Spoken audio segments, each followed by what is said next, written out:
मेरे साथ फरीदाबाद के केशव हैं। केशव उसी मेस में खाना खा रहे थे जहां पर अहमदाबाद में प्लेन क्रैश हुआ। केशव अहमदाबाद के बीजे मेडिकल कॉलेज से एमबीबीएस कर रहे हैं, सेकेंड ईयर के स्टूडेंट हैं। केशव से बात करते हैं। केशव, क्या कुछ हुआ था उस वक्त, आप क्या कर रहे थे उस वक्त? सर वो 1 से 2 का हमारा लंच टाइम होता है, तो सारे बच्चे अपने फ्रेंड्स के साथ हम सारे खाना खाने गए हुए थे। करीब 1:30 बजे हम मैस में पहुंचे थे सर। तो 1:38 से बताते हैं ये इंसिडेंट हुआ है। हम खाना लेके जस्ट बैठे ही थे अपने टेबल्स पे जब ये इंसिडेंट हुआ। तो काफ़ी एकदम से डर था, एकदम से कि हम तो बैठे ही थे अभी कि एकदम से हम सब कुछ सही था, हम बाहर से अंदर आए हैं बिल्डिंग में, एकदम से हमारे ऊपर दीवार और ये छत गिरने लगी। तो सर हमने अपना फेस और जो भी हम बचाने की कोशिश कर सकते हैं वो कवर करा। और क्या लगा उस वक्त, क्या हुआ है? सर सबसे पहले तो सबसे पहले मैंने कुछ देर पहले ही बिल्कुल मैंने खिड़की में से देखा तो मुझे लगा शायद धूल भरी आंधी, एकदम से तूफान, फिर अर्थक्वेक है या फिर पाकिस्तान की कोई मिसाइल है हमें। सर उस टाइम पे जो भी दिमाग में आ रहा था वो यही सब था। और सर जब मैंने अपना फेस क्लियर करा, अपने हाथों को हटाया फेस से, जब मैंने देखा कि ऊपर कार सूटकेस फटे हुए हैं लोगों के, तो मुझे थोड़ा एक शक था कि हाँ सर ये प्लेन क्रैश हुआ है। एयरपोर्ट भी काफ़ी नज़दीक था तो मेरा माइंड उस तरफ गया कि शायद कोई प्लेन क्रैश हुआ है। अच्छा, तो ये आपके चोटें आई हैं हाथ में, सिर में और पैर में, ये किन हालात में आई, क्या कुछ हुआ था उस वक्त? सर जैसे हम बैठे थे तो मेरे जब जिस तरफ मैं फेस करा था उस तरफ वाली दीवार मेरे ऊपर आई थी सर। तो उस तरफ से प्लेन एंट्री ली थी हमारी बिल्डिंग में। तो जो प्लेन जैसे सर हमारी तरफ आ रहा था तो मैंने अपने फेस को कवर करने के लिए पहली बात तो हाथों को अपने ऊपर करा, तो इसलिए यहाँ पे मेरे स्टिचेस आए हैं। और जैसे सर मैं पीछे गिरा तो पीछे भी टेबल्स थे जैसे मैं बैठा था, उसके स्लैब जो होते हैं सर वो उसने शायद मेरे सर को यहाँ से चोट दी है सर। और पैरों में सर मेरी लोअर बॉडी उसमें मलबे में दब गई थी, तो उसी में से किसी में से मेरे को ये साइड जो डीप मसल इंजरी और ये सब हैं चोटें वो वहाँ से आई हैं। आपके टेबल में कुल कितने लोग बैठे हुए थे और उस पूरी मैस में कितने लोग बैठे होंगे, और जब ये प्लेन गिरा उस वक्त वहाँ पर क्या हालात? उस फ्लोर पे मेस पे हम करीब 50 बच्चे खाना खा रहे थे उस टाइम पे। आते जाते रहते हैं बच्चे, और हमारे टेबल पे करीब सर हम छः बच्चे बैठे थे हम सर। और सर उस टाइम जैसे ही गिरा तो जो बच्चे सही थे उनने सबसे पहले अपना एग्जिट की तरफ रास्ता लिया, और जिनको चोट थी उनने बचाओ, जो दबे हुए थे उनकी चीख पुकार। और सर जो एक धूल से अंधेरा भी वहाँ पे छा गया था सर। और पीछे से दूसरी दुर्घटना ये हुई सर कि मैस के जो सिलेंडर हैं जिनमें खाना बनता है सर वो ब्लास्ट होना शुरू हो गए थे। तो एक नया हड़कंप वहाँ से भी मचा बच्चों में कि यहाँ से निकलो, जल्दी से एग्जिट की तरफ बढ़े सब। और कुछ लोगों ने हमें बचाने की मदद करी, हमें कोशिश करी हमें बचाने की। और सर काफ़ी दर्दनाक मंजर था सर। मैस में कुल कितने फ्लोर हैं, और ये पूरी जो घटना हुई, जो पूरा नुकसान हुआ, वो किस फ्लोर पर हुआ? सर मैस में 2 फ्लोर हैं सर, एक ग्राउंड फ्लोर एक फर्स्ट फ्लोर जिस पे हम खा रहे थे। दोनों में सेम ही पूरा लेआउट है, ऊपर भी वही बच्चे खा रहे थे, ऐसे 50 नीचे भी 50। पर इम्पैक्ट जो था सर वो मेजरली फर्स्ट फ्लोर पे ही आया है सर। ग्राउंड फ्लोर तो सेफ ही था जहाँ मुझे नॉलेज है। तो आप तो आपके चोट लगी, बाकी लोगों का उस समय क्या हाल था, जो और आपके आसपास दोस्त थे? सर जो मेरे टेबल पे थे सर उनमें से 3-4 लोग तो हम एक साथ एक जैसी सिचुएशन में बिल्कुल दबे हुए थे, हम एक साथ बैठे थे। कुछ लोग उस टाइम मूवमेंट भी नहीं शो कर रहे थे सर। और कुछ लोग जो सही थे वो चोटिल थे, वो वहाँ से निकलने की कोशिश कर रहे थे। और हम जो दबे हुए थे हम वहाँ से लगातार कोशिश कर रहे थे कि यहाँ से बाहर निकला जाए। हमारे पैरों पे पिलर था सर मेरी थाइस के ऊपर, तो हम उसे हटाने की कोशिश कर रहे थे। एड्रेनलिन रश था सर उस टाइम, तो मतलब हमें चोट का दर्द नहीं हो रहा था, बस वहाँ से निकलना हम चाह रहे थे। कैसे फिर निकले वहाँ से, कितना मुश्किल था निकलना? सर पहले तो हमने उसे लिफ्ट करने की कोशिश करी कि उठा के इसके नीचे से निकलें, फिर सर वो नहीं हो पाया। और जब सिलेंडर की ब्लास्ट की जो फायर आगे बढ़ने लगी तो हमें एक नया डर था, तो फिर हमने अपना थोड़ा माइंड यूज़ करके हम उसमें से स्लाइड हो के निकले सर। एक तरफ से वो उठा हुआ था पिलर, तो उसमें से स्लाइड हो के निकल के सर वहाँ से हम बाहर आए। फिर बाहर आप आए, बाहर तब तक भीड़ भी जुट गई होगी उस वक्त तक। बाहर आकर क्या देखा आपने? काफ़ी भीड़ तो सर नहीं थी, लेकिन वही आसपास के लोकल्स जो थे वो इकट्ठा हुए हुए थे, और जो बच्चे ठीक थे वो भी नीचे निकल के देख रहे थे। और सर बाहर निकल के सब में डर का माहौल था, चीख चिल्ला बहुत ज़्यादा थी सर, सब चिल्ला रहे थे मदद के लिए। और बाहर निकल के सर फिर मैं अपनी स्कूटी की तरफ गया कि यहाँ से मुझे हॉस्पिटल जाना है।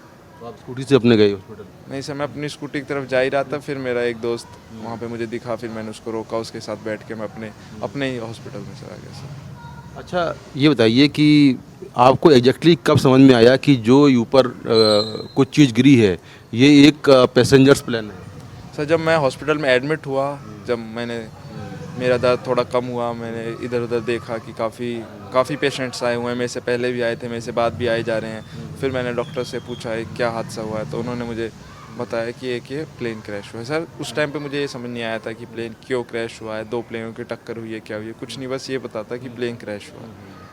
और सर उस तरफ मैंने उस टाइम ज़्यादा ध्यान भी नहीं दिया, सच बताऊँ तो क्या हो रहा है। मैं तो बस अपना सेफ था कि मैं हॉस्पिटल आ गया हूँ। और आपने बहुत सारे अपने दोस्त खोए, वहाँ पर कई लोग जो है आपके टेबल के अलावा दूसरे टेबल पे जो बैठे हुए थे उनकी मौत हुई। आपने कोई ऐसा आपका खास क्लोज फ्रेंड है जो आपने खोया हो? हाँ सर, हमारे बैचमेट्स कुछ हमने खो दिए हैं। काफ़ी हम एक साथ ही हम पढ़ते थे, एक साथ हमारा एडमिशन हुआ। सर काफ़ी, ये बड़ा सदमा है आपके लिए। हाँ सर, बड़ा सदमा है, हमें याद आती है सर। अच्छा, तो जब आप पहुँचे अस्पताल तो वहाँ पर किस तरह से सब कुछ चल रहा था, क्योंकि इतना बड़ा हादसा हुआ था? इलाज में क्या देरी हुई या तुरंत आपको एडमिट किया गया, किस तरह से क्या चल रहा था? सर इमरजेंसी सिचुएशन थी, पेशेंट्स आए जा रहे थे, तो हॉस्पिटल में इमरजेंसी कोड होता है सर, उसको लागू किया गया। तो सारे डॉक्टर्स को वहाँ पे डिप्लॉय किया गया कि आप ट्रॉमा सेंटर में आओ, यहाँ पे पेशेंट्स ज़्यादा आ रहे हैं। ऑपरेशंस अबॉर्ट किए गए जो अभी चल रहे थे, मुझे पता चला। सर डॉक्टर्स ने काफ़ी अच्छे से मैनेज किया सर, और सबको उन्होंने जो भी ज़रूरत की चीज़ें थी, उनको टेटनस का इंजेक्शन हो या फिर किसी को सलाइन चढ़ानी है, सब वुंड्स को क्लियर करना, सब सर काफ़ी अच्छे से हुआ। आपको कब मालूम चला कि आपके कई सारे साथी जो है इस पूरी घटना में मारे गए हैं, उनकी मौत हो गई है, या आपके जो क्लोज फ्रेंड है वो मारे गए हैं, ये आपको कब बताया गया? सर उस दिन तो ऐसी कोई न्यूज़ मेरे तक नहीं लाई गई थी सर, पेशेंट्स को बताने नहीं दे रहे थे ऐसा कुछ हुआ है। अगले दिन लेकिन सर सुबह मुझ तक ये न्यूज़ आई कि हमारे साथी कुछ नहीं रहे हैं इस दुर्घटना में, और सर कुछ को ज़्यादा चोटें भी हैं, मेरे से भी ज़्यादा चोटें हैं सर। वो अभी भी मेरे हिसाब से उनको अभी डिस्चार्ज नहीं मिला है। तो सर जब जाके अगले दिन पता चला कि ये क्या क्या हुआ है सर, पूरी नॉलेज जो है वो आई। प्रधानमंत्री नरेंद्र मोदी भी आपसे मिलने आए थे, आपसे बातचीत भी की थी, क्या उनके साथ में आपकी बातचीत हुई? उन्होंने आपसे क्या कहा, आपने उनसे क्या कहा? जी, प्रधानमंत्री मोदी जी मेरे से आए थे मिलने सर, मुझे याद है। मैं सुबह सुबह एकदम सो के उठा था तो मोदी जी मेरे साथ खड़े थे। एक मेंटल सपोर्ट मिलता है सर, ऐसे आपके देश के प्रधानमंत्री आपसे मिलने आए हैं। तो उन्होंने पहले मेरे से पूछा कि आप कहाँ के रहने वाले हैं, हरियाणा में भी स्पेसिफिक कहाँ के रहने वाले हैं, फरीदाबाद से हो आप। और सर फिर हमें बताया कि आपके पेरेंट्स क्या करते हैं, ऐसे एक कनेक्शन बनाने की कोशिश करी हमारे साथ। और कब कितने साल से आप यहाँ पे MBBS कर रहे हो, कहाँ रहते हो, कैसे सब कुछ मैनेज करते हो। फिर सर उन्होंने बोला आप तो डॉक्टर बनने वाले हैं, खुद डॉक्टर ही हैं आप, तो आपको सब पता ही है कितने दिन में आप सही हो जाओगे, और घबराने की ऐसी कोई ज़रूरत नहीं है, सरकार की तरफ से सारी मदद करी जाएंगी। आपने क्या कहा उनसे? सर मैंने उनका थैंक यू करा, उन्होंने पूछा कैसा फीडबैक मांगा, उन्होंने कैसा हॉस्पिटल ने सब मैनेज किया, तो मैंने बताया सर डॉक्टर्स ने काफ़ी अच्छे से मैनेज किया है पूरी सिचुएशन को, और रेस्क्यू टीम भी बहुत जल्दी, बताते हैं बहुत जल्दी पहुंची है। तो सर एक क्विक रिस्पांस रहा सर। अब आप धीमे धीमे ठीक हो रहे हैं, रिकवरी आपकी हो रही है, आपके पैर में चोट है, हाथों में है, सर में है, धीमे धीमे आप ठीक भी हो जाओगे। अब आप वापस अब जाओगे अपने कॉलेज में, एक बार फिर से उसी कॉलेज को ज्वाइन करना है, एक बार फिर उसी मेस में खाना खाना है। किस तरह की यादों को लेकर आप जाओगे और कितना मुश्किल होगा आपके लिए एक बार फिर से उस तरह की नॉर्मल लाइफ जीना, उसी मेस में बैठकर खाना? सर देखिए, नॉर्मल लाइफ तो मुझे लगता है काफ़ी समय, अगर हो भी पाई अगर नॉर्मल लाइफ, तो काफ़ी समय लेगी, क्योंकि हमें वो इंसिडेंट याद आएगा। हम खाना खाने जाएंगे, हम अपने फ्लैट पे आएंगे, हम क्लास में बैठे हैं, हमारे बैचमेट कुछ हमारे साथ नहीं है। सर ये तो काफ़ी दुखद रहेगा सर। और मैस में उसी में जाना, उसी टाइम वो हमारा खाने का टाइम है सर, एक मतलब हमारे लिए वो इन्जॉयमेंट रहता था, पढ़ाई से हम एस्केप करके वहाँ पे जाते थे। तो सर अब वहाँ पे भी एक ग्लूमी सा एटमॉस्फेयर रहेगा सर, कि यहाँ पे ऐसी दुर्घटना हुई। दोस्तों घर वालों से बात हुई? हाँ सर हुई है सर, सबसे तो नहीं हो पाई, अभी मैं खुद इंजर्ड हुआ सर। मेरा फ़ोन जो था जिसमें सारे नंबर और मेरा नंबर था, वो सर वहीं पे गिर गया है, तो मैं थोड़ा डिस्कनेक्टेड हूँ सर उनसे सबसे।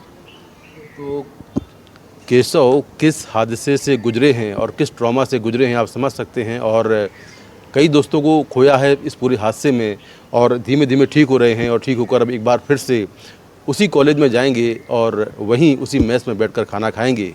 लेकिन अधूरा क्या होगा? अधूरा ये होगा कि इनके जो करीबी दोस्त थे, इनके साथी थे, वो इनके साथ में नहीं होंगे। फरीदाबाद से कैमरामैन मुकेश कुमार के साथ मैं मुकेश सिंह सेंगर, NDTV इंडिया।